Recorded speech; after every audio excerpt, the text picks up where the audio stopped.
So a lot of people came over to Splatoon 3, saw that the 52 gal had wall, and were like, oh, that's just the Kensa 52 gal from Splatoon 2. That was a top tier weapon in Splatoon 2.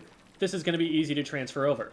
And while a lot of the skills do still apply, and it still is going to play largely the same way, there is one very neat combo that you now have access to that you didn't in Splatoon 2.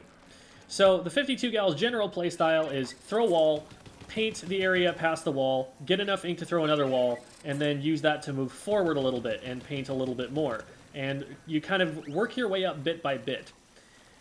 Now, while that might seem kind of slow, it's actually very fast in the grand scheme of things, because most weapons, when they dive in on something, they're committing really hard. And so they're either going to need to just like get on top of someone and splat them to be able to stay there, or they're going to need to back up at some point. There's going to be some kind of downtime.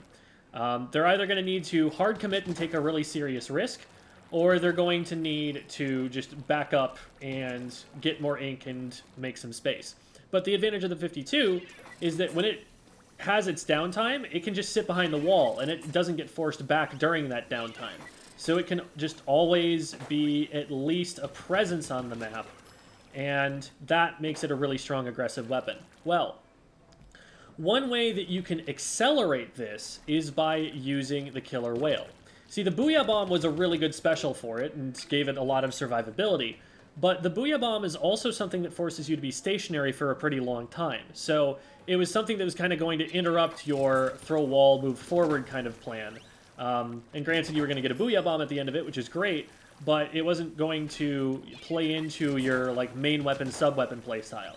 But with the Whale, since you can pop it and then still move and shoot and do whatever you want to do, what you can do is throw one wall out, pop the Whale, and use the ink tank refill to throw another wall.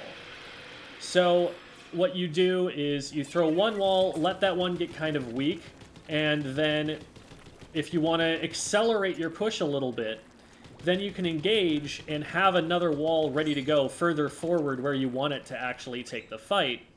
And that's going to be a big advantage for you over the way that you normally have to go, where you're being very careful about your ink tank management. You can just kind of go nuts and use all of your resources all at once and do a ton of damage without actually running out of ink that way.